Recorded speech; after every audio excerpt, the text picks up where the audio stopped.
Tahukah kamu tentang suku Minangkabau dan sejarah terbentuknya nama Minangkabau?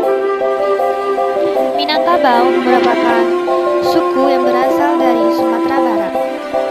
Masyarakat Minangkabau sangat menonjol di bidang perniagaan sebagai profesional dan intelektual. Mereka merupakan pewaris terhormat dari tradisi dua kerajaan Melayu dan Sriwijaya yang gemar berdagang dan dinamis.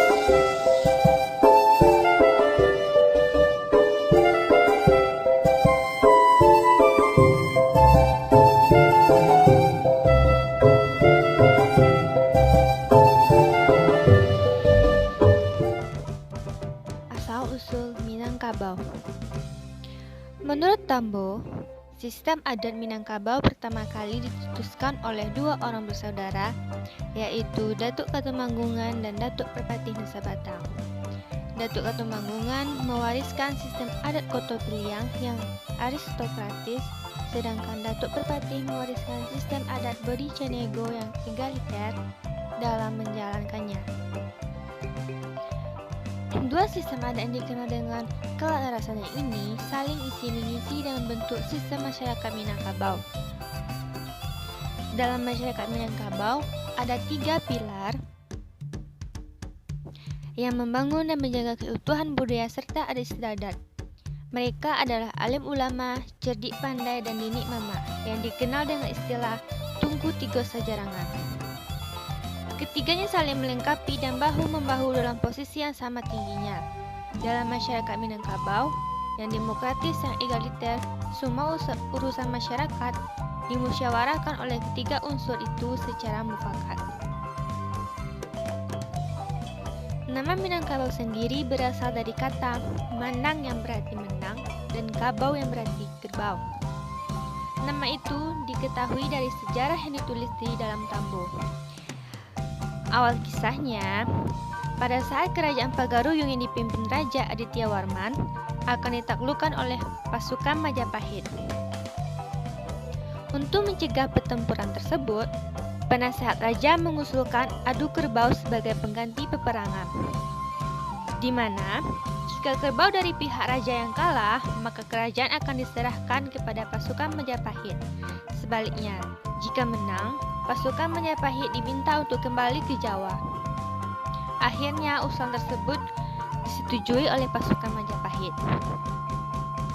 Setelah adu kerbau dilaksanakan, adu kerbau dimenangkan oleh kerajaan Pagaruyung.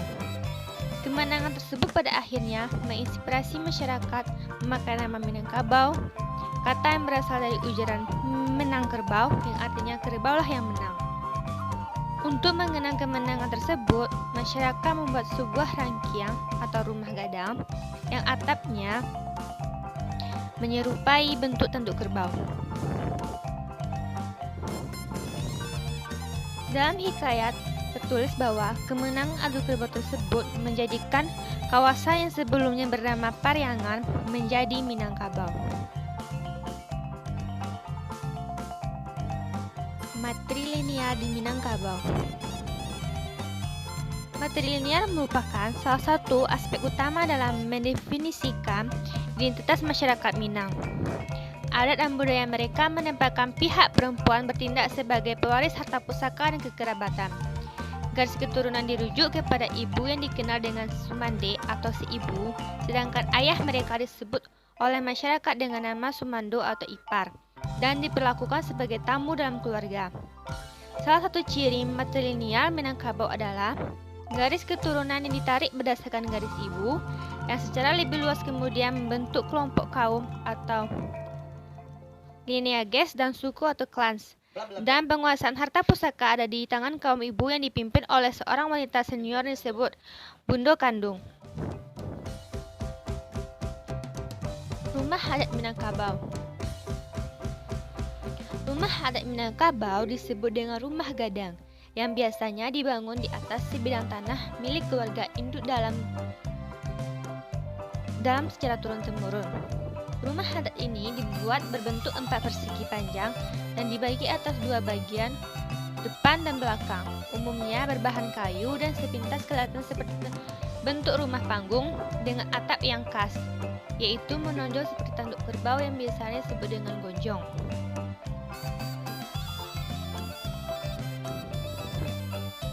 Tradisi pernikahan dalam Minangkabau. Dalam prosesi perkawinan adat Minangkabau, biasanya disebut dengan barale, mempunyai beberapa tahapan yang umum dilakukan. Dimulai dengan meminang, menjepit merepulai atau menyebut pengantin pria, sampai basanding atau bersanding di pelaminan.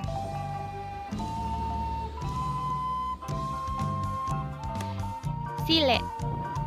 Silet atau silat Minangkabau merupakan suatu seni belah diri tradisi khas Minangkabau yang sudah dikembangkan sejak lama. Silet tidak hanya diajarkan di Minangkabau saja, namun juga telah menyebar ke seluruh kepulauan Melayu bahkan hingga ke Eropa dan Amerika. Selain itu, tarian silet sudah bercampur dengan silet. Ada kesenian tari yang sudah bercampur dengan silet yang disebut dengan randai.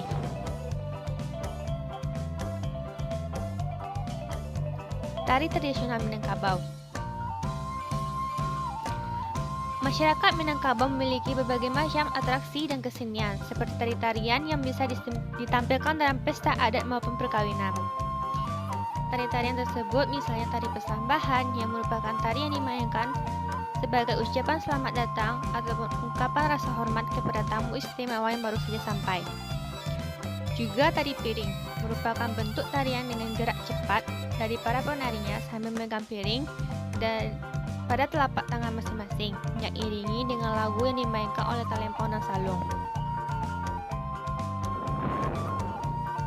Makanan khas Minangkabau. Masakan Minang mengandung bumbu rempah-rempah yang kaya seperti cabai, serai, lengkuas, kunyit, jahe, bawang putih, dan bawang merah.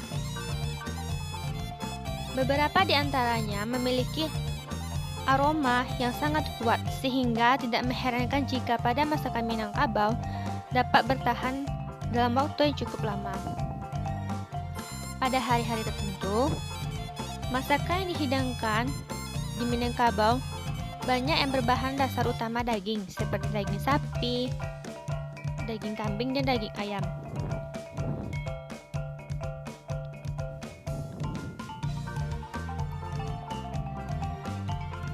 Pada mata uang Rp50 Malaysia tertera wajah yang di Pertuan Agung Malaysia yang pertama, yaitu Tuanku Abdul Rahman, Tuanku Muhammad dari Negeri Sembilan. Beliau merupakan yang di Pertuan Besar Negeri Sembilan atau bertaraf Sultan atau Raja dari tahun 1933 sampai 1960. Negeri Sembilan sendiri adalah sebuah negeri yang dihuni oleh suku Minangkabau sejak abad ke-15. Tuanku Abdul Rahman yang gambarnya ada dalam mata uang Malaysia adalah keturunan kelima dari Sultan Abdul Jalil dari Pagaruyung. Seterusnya ada Muhammad Hatta. Muhammad Hatta adalah pejuang, negarawan, dan juga wakil presiden Indonesia yang pertama. Muhammad Hatta lahir dari keluarga ulama Minangkabau, Sumatera Barat. Ia menempuh pendidikan dasar di Sekolah Melayu Bukit Tinggi dan pada tahun 1913 sampai 1916 melanjutkan studinya ke Eropa.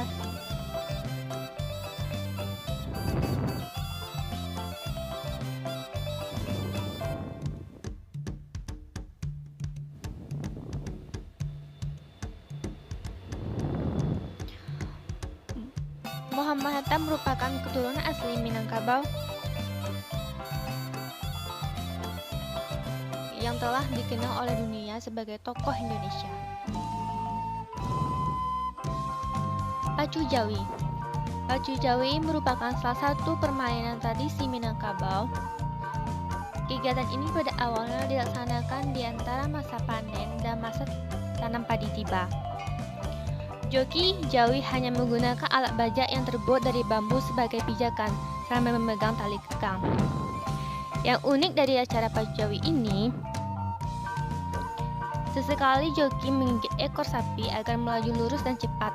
Mereka tidak menggunakan tongkat atau cambuk untuk menggerakkan sapi. Tidak semua joki mampu melakukan atraksi gigit ikut atau menggigit ekor sapi ini. Tradisi ini merupakan tradisi yang unik yang hanya ada di Sumatera Barat. Demikianlah pengenalan tentang Minangkabau.